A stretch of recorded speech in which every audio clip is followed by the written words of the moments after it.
First on Fox tonight, the family of two teens believed to be behind the murder of a great-grandmother in Portland speak out for the first time. And they say 17-year-old Joda Kane and his cousin, 19-year-old Micus Ward, didn't do it. Washington County investigators say Jacqueline Bell died from blunt force trauma, but no murder charges have been filed just yet. KPTV's Sophie Sung has been following the case, and she joins us live now with new information. Sophie? Well, Kane and Ward are both from Kansas City. We've learned that Kane's mom sent him here to live with his great-grandma here in Portland in July because she says he was getting into trouble. Still, she says he is not capable of murder. When Joda Kane's mom sent him to live with his great-grandma, Jacqueline Bell, it was for a fresh start. He needed to get away. He was having issues. You know, he was getting in trouble. A Facebook picture shows signs of that trouble, with Kane pointing a gun at the camera. Families say Kane had been suffering from depression and was taking medication. They were hoping the move from Kansas City to Portland would be a breath of fresh air for the teen. He started school at Sunset High as a junior in September. He was happy. He was happy. So everything was going good. And he was back to playing football, and, you know, everything was great. For all I knew. Kane's cousin, Micus Ward, came out for a weekend visit on Friday. Fellow Sunset High School students say Kane threw a party at Bell's Cedar Mill home that night. Washington County Sheriff's deputies say sometime after that, Kane and Ward killed Bell and stole her car with plans to drive back to Kansas City. Saturday morning, OSP troopers stopped the teens in eastern Oregon after a high-speed chase and took them into custody. Around that time, deputies found Bell dead in her home. They're good kids, and I don't want no one to sit here and prejudge them like they're just some animals when they're not. Speaking with us over the phone today, the teen's aunt says she believes someone else killed Bell, and Kane and Ward fled out of fear. Maybe they were in shock, because I don't believe they did this. Maybe they were in shock and they ran. He's not that person. I mean, he's really not. I mean, he's not perfect. He's spoiled, rotten. But, I mean, my God, he would never, never do that to her. He'd never do that to anybody. You know, sometimes in our community, we have to be realistic about shit. We can't always cover things up or, you know, because someone is your child or a family member, you want to try to give them the benefit of the doubt.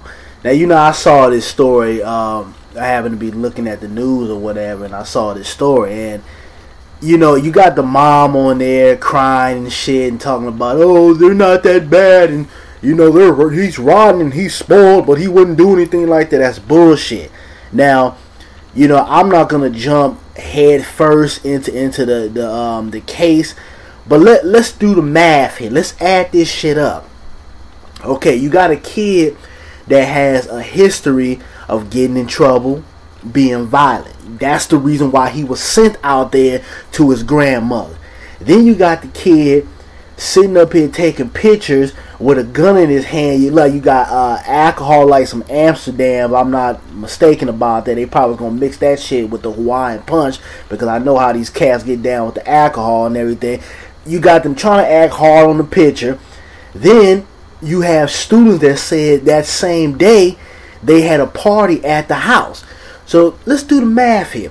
Let me tell you what probably went down. You already got the kid, you know, she said he suffers from depression. He had a little party. You know, his cousin came over there. You know how sometimes you got two bad seeds and they're related. Sometimes they amp up each other. They get in this mode where it's like me and you against the world. You know, a lot of times kids with bad behavior problem, they have that type of bond with maybe someone else in their family that has that type of mindset or that type of attitude. And they had a party, probably was alcohol, probably was weed there, along with this kid just having bad temper, being troublesome. With all that combined, they probably went off the rocker, killed the grandmother, probably was not aware of what they really were doing, and they say, you know what, we killed the grandmother, you know, whatever, we gonna hop in the car and just go joyride. We gonna go back to wherever the hell we trying to go to. And what happened? They got pulled over, they got stopped, cops go back to the house, find the grandmother dead. So if you do the math, everything leads up to them committing this murder. Now, you know, I mean, I could be wrong, but me just using common sense, using everything within this story, everything points back to these cats killing their grandmother. So, you know, you got the mother on here crying and stuff, and it's like, come on, you got to be realistic about this stuff.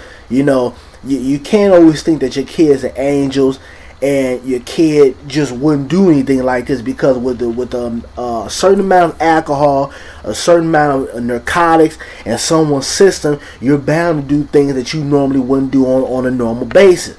Now, like she said, when he's sober, he might just be a bad kid, you know, makes poor decisions, but wouldn't go to the point of killing somebody. And then I could be wrong about that, because let's not forget that he took a picture with a gun in his hand. So, you know, I mean, you can look at this story from a whole bunch of different ways, but everything points to these guys committing this murder, and it's a sad situation, because you've murdered, not only have you taken a life, but you murdered your grandmother, and that's low. You know, that's, I don't know how low you can get. It's bad enough, you know, us killing each other in our own community, but then you go and you turn a gun on your own grandmother and take your grandmother out, and she was, you know, supporting you and holding you up and trying to keep you on the right path. That's messed up. Then you got the aunt on there talking about, I don't want anybody to prejudge them. They're good kids. Maybe they were running away from what happened out of shock. That's bullshit. You got a guy on here with a gun. Okay, you got two badass kids. You mean tell me they allow somebody to come in there, kill their grandmother, and they get so shooken out of their boots that they hop in the car and flee the scene?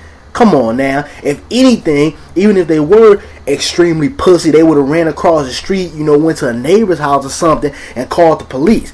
Why would you get in the car and go joyride? Oh, we just gonna go back to Kansas. Our grandmother just got killed, but that's what we gonna do. We gonna go back to Kansas. Come on now, use your head, use common sense. And you know, that basically was just a cover up for, you know, the two dudes that are involved in this murder. You know, I mean, you got to use common sense on this. None of this adds, so everything adds up to them committing this murder. But, you know, that's my take on it. You guys can give me your feedback if you want, but this is fucked up.